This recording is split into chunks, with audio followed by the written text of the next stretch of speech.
안녕하세요. 맥킨의 지혜투자클럽입니다. 셀트리온. 자, 국제학회에서 ADC 항암 신약 2종이 이제 공개가 되었는데요.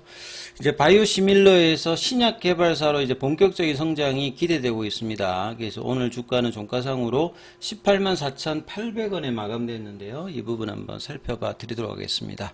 먼저 개장 전 미증시 선물 흐름부터 좀 살펴보겠습니다. 자, 이제 대선 이제 당일 끝나고 지금 이제 다우지수 같은 경우에는 전일에 이어서 오늘도 지금 선물 흐름에서 2.85% 일단 강세. 나스닥 선물 같은 경우도 1.36% 일단 강세를 보여주면서 전일 같은 경우에는 초반에 약세였다가 이제 후반부에 강세로 바뀌었는데요. 지금 선물 흐름은 그 부분을 이어서 계속 보여주고 있고요. S&P 선물 같은 경우에도 2% 강세고요. 자, 중소형 주식의 러셀 2000 같은 경우는 무려 5% 강세를 보여주면서 지금 헤드라인에 보면 이제 트럼프 윈 2024년 대선에 승리했다. 그리고 이제 두 가지의 이제 뭐 경제적인 이슈 관련되는 부분, 결국 이제 뭐 이어지는 금리 관련되는 부분이 좀 어떻게 될지도 이제 시장의 중요한 부분들이고요. 트럼프 관련주인 테마주인 이제 트럼프 미디어 앤 테크놀로지 같은 경우에는 지금 장전에 32%, 뭐 퍼네어 같으면 23%, 지오그룹 같으면 25%. 그 다음에 이제 트럼프 쪽에 이제 지원을 명확하게 했던 이 테슬라 같은 경우에도 지금 올해의 이제 고가를 지금 넘어가는 거죠. 올해 고가가 270달러인데 이 부분을 넘어가면서 지금 이제 장전에 12% 강세 흐름을 지금 보여주고 있죠. 그리고 이제 반도체 관련되는 부분들도 일단 전반적으로 일단 긍정적이고 TSMC가 좀 빠져 있는 부분들이 좀 특징이고요. 그 다음에 이제 뭐 헬스케어 쪽도 전반적으로는 뭐 강합니다만 섹터의 어떤 수혜를 볼 수 있는 그런 정도의 이제 상승 흐름은 아직 여기는 없다. 이렇게 좀 봐야 되겠죠. 국내 시장 전반적인 흐름들은 결국은 이제 미 대선의 영향을 전체적으로 이제 시장 받으면서 외국인들이 오늘 이제 선물 쪽에서 6천억대 코스닥 거래소에서 양매도를 보여줬고, 기관 쪽에서는 이제 코스닥 중심의 매수를 오늘도 좀 이어갔고요. 개인들도 오늘은 뭐 큰 폭의 매수에는 없어요. 그냥 소폭의 매수를 보여주면서 코스피 같은 경우에는 13포인트 하락해서 2563선, 코스닥 같은 경우에는 1% 전일에 이어서 또 하락을 하면서 743선, 그리고 종목으로 보게 되면 하락 종목 수가 이제 코스피 쪽에서도 200개 이상 나왔고요. 그 다음에 이제 코스닥에서도 상승 대비해서 하락 종목 수가 2배 이상 되는 약세 흐름을 좀 보였던 게 특징이죠. 그래서 원달러 환율 자체는 이제 트럼프가 되게 되면 결국은 이제 그 관세 그 관련되는 부분으로 물가가 올라가게 되고, 그 다음에 이제 달러의 강세가 되기 때문에 결국은 이제 원달러 환율 자체가 이제 올라가는 어떤 구조로 지금 다시 또 1,400원대로 올라가는 흐름을 좀 보였다. 매크로 변수가 이제 이렇게 좀 작용하는 거고요. 그래서 이런 부분들은 외국인 수급에도 좀 부정적으로 이제 나타나는 형태라고 봐야 되겠죠. 자, 그래서 치수 흐름에서 보시게 되면 이제 코스닥 같은 경우에는 월요일날 양봉 기반의 21일평에서 지금 이제 등락을 하는 모습을 좀 보여주고 있고, 코스닥 같은 경우에는 볼린저 밴드 하단 부분에서 월요일 나왔던 양봉을 장중에 이제 저가까지 좀 깨되었다가 밑꼬리가 좀 나오는 모습을 좀 보인 게 좀 특징이죠. 자, 그리고 종목별로 좀 살펴봐 드리면, 지금 이제 삼성전자 같은 경우에는 오늘도 매도입니다.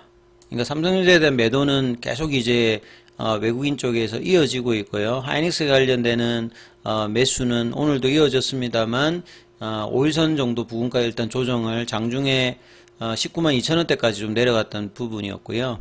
그러니까 오늘은 이제 뭐 트럼프 관련되는 방산주라든지 원전주라든지 뭐 금융주라든지 이런 쪽의 어떤 트레이딩이 전반적으로 좀 나왔기 때문에, 그리고 이제 해리스 관련되는 2차 전지들이 대부분 금투세로 올랐던 부분들이 이제 장 초반 이후에는 다 이제 빠지는 모습으로 나왔다. 이게 좀 특징이죠.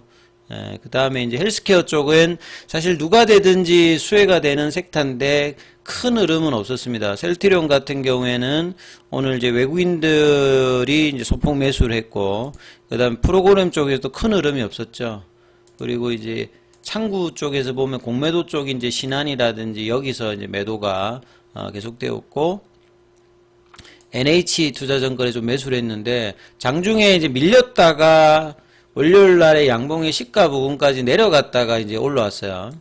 그래서 아침에 이제 장중에 18만 5,400원까지 하고 오후에 이제 빠졌다가 18만원 부근에서 올려서 이제 갭이 뜨면서 이제 종가가 되었고, 시간에서는 큰 흐름이 없기 때문에 18만원대 이 양봉을 이탈시키지 않는 흐름에서 거래량은 좀 증가되었고요. 그 다음에 이제 자사주 관련되는 부분은 오늘도 이제 장중 3만주 신청에 2만주가, 오늘은 이제 자사주가 밑단에서 좀 역할을 좀 하는 모습이었는데, 좀 더 공격적인 어떤 흐름과 밑단에 가면 이 부분들을 좀 더 강화되는 어떤 모습의 자사주가 해야 이 자사주 효과가 뭐 있을 건데요. 그래서 이제 셀트리온도 결산 실적 공시가 8일에 있죠. 그러니까 금요일에 있기 때문에 이 부분의 어떤 기대감이 좀 여전한 상태에서 아직 이제 21평이라든지 추세는 돌리진 않았습니다. 그래서 19만 5천원까지 이제 붙이는 흐름이 어떻게 나오는지가 일단은 차트상으로 중요한 어떤 구간들이고요. 기사 관련되는 부분 좀 살펴봐 드리면, 셀트리온이 이제 초기에 이제 2002년도에 설립되고 이제 2005년도인가요? 이제 이 그 백스젠의 에이즈 관련되는 부분들이 이제 임상이 좀 안 되면서, 그 2005년도에 이제 공장은 이제 1공장이 되고 난 다음에 2007년도에 이제 GMP 시설 허가를 받고 그 뒤에 이제 CMO 사업을 했죠. 그래서 이제 브리스톨 마이어 스퀘어의 오렌시아를 이제 대신 만들어 주면서 매출단이 이제 뭐 1,000억 이상 나오면서 이제 어느 정도 이제 유지를 했는데, 본격적인 이제 바이오시밀러로 들어가는 부분들이 이제 개발 시작이 이제 뭐 2009년부터 진행되면서 2010년 이후에는 자금 조달이 굉장히 좀 압박이 있었을 때 이제 들어왔던 게 이제 싱가포르에 이제 국부 이제 펀드가 JP모건과 더불어 들어오면서 어느 정도 이제 자금 조달을 하면서 이제 2012년도에 성공하고, 요런 이제 초기에 이제 CMO 사업에서 바이오시밀러로 넘어가는 과정이라 했고요. 바이오시밀러로 이제 그동안에 그 램시마만 누적으로 2조 넘게 일단 팔았고, 근데 레미케이드가 누적으로 한 170조 정도 팔았는데, 이제 레미케이드의 그 바이오시밀러인 램시마 같은 경우에는 뭐 한 2, 3조 정도 지금 팔고 있는 거잖아요. 예, 그러면 이제 차이가 굉장히 많이 난다. 결국은 뭐냐면 바이오시밀러의 부분은 이제 경쟁 강도가 심하니까 결국은 신약으로 가야 되는 부분이고, 그 첫 선봉에 있는 것이 시간과 비용을 줄이기 위해서 플랫폼으로 가기 위해서 하는 게 이제 ADC입니다. 그래서 기존의 바이오시밀러로 이제 했던 항체를 최대한 활용할 수 있는 게 ADC잖아요. 그러니까 이번에 이제 4일부터 7일까지 열리는 월드 ADC, 여기 ADC 쪽에서는 가장 이제 규모가 큰 컨퍼런스인데, 여기에서 서정희 회장이 이제 빠르면 연내에 공개하겠다라고 했는데, 지금 개발 중인 두 종의 ADC 파이프라인 CTP70과 프로젝트명 CTP71의 비임상, 그러니까 동물 실험 관련된 연구 결과가 발표가 된 겁니다. 그래서 CTP70은 그 가장 이제 항암 라인에서 시장 규모가 큰 게 폐암이거든요. 폐암 중에서 그 비소폐암이 이제 80% 이상을 차지하니까 여기에 경쟁 강도가 굉장히 강하죠. 그래서 이런 비소폐암의 고형암을 대상으로 하는 ADC 치료제로 그 타켓이 되는 부분은 Cmet입니다. 그러니까 보통 이제 폐암 쪽에서 많이 하는 게 EGFR이잖아요. 그 상피세포 이제 성장인자인데, 그거하고 비슷하게 이제 Cmet 같은 경우에도 그 이 타켓을 많이 쓰고 있습니다. 이거는 이제 간세포 관련되는 뭐 성장인자라고 이제 알려져 있는 부분인데, 여기에서도 이제 이 타켓에서 진행하는 이제 경쟁사들이 있습니다. 그래서 거기에서 얼마만큼 경쟁사 대비해서 압도적인 어떤 이제 임상 데이터를 내느냐에 따라서 향후에 기대감이 높아지겠죠. 이번 CTP70 관련되는 부분에서는 시험관, 그러니까 이제 시험관이라고 하는 암세포를 별도로 이제 그 적출해서 시험관 내에서 이제 테스트하는 부분이라든지 아니면 이제 그 생체 내에 시메트 발현되는 폐암 위암에서 이제 종양 억제 효과를 이 부분을 좀 확인하고 이 독성에서도 충분히 이제 안전성을 뭐 확인했다. 그러면 이제 내년도에 본격적인 그 임상, 사람에게 이제 실시하는 임상 IND 신청이 기대가 되는 거죠.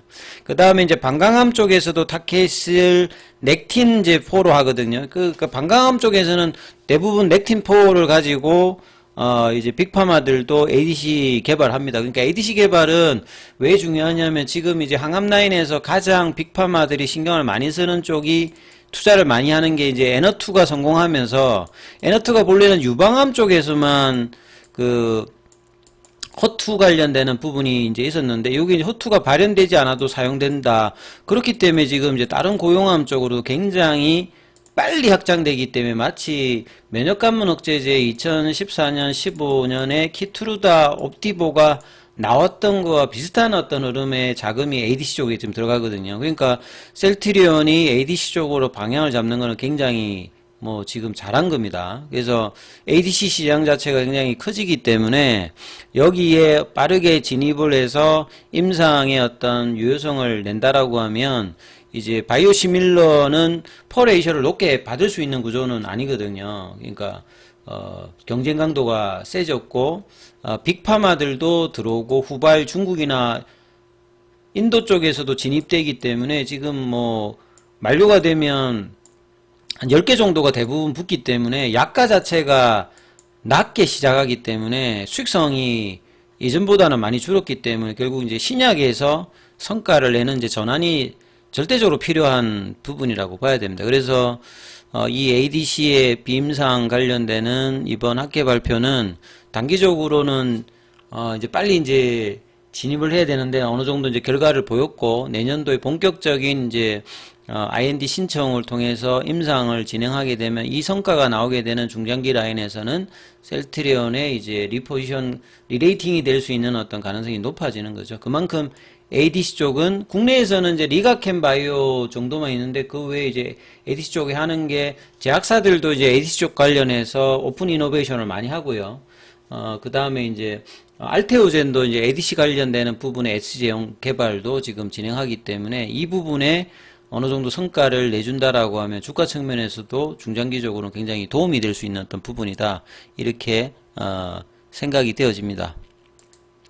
자, 그리고 이제 오늘 공매도 쪽에서는 3,234주, 그 다음에 이제 월요일 기준으로 보시게 되면 공매도 순보유 잔고가 170만 주대, 그 다음에 이제 대차거래 같은 경우에는 체결보다 상한이 좀 더 많은 모습이었습니다. 그래서 주가가 이제 바이오 시밀러에서 바이오 신약으로 전환을 적절하게 잘하고 이제 레키로나가 이제 진펜트라죠. 예, 진펜트라가 실적을 얼마만큼 잘 내냐에 따라서 실적 괜히는 이제 진펜트라 중심으로 몰아가게 되면 신약의 어떤 가능성과 이 부분들을 반영한다면 중기 라인에서 이 25만원대 30만원대 도전은 올해 계속 도전했으면 안 됐습니다만 이제 3분기 4분기 내년도 이제 실적을 반영한다라고 하면 이제 이 부분에 대한 도전은 여전히 뭐 가능할 것으로 보여지기 때문에 이 부분을 참조하시면서 계속 살펴보셔야 된다 이렇게 말씀드리겠습니다.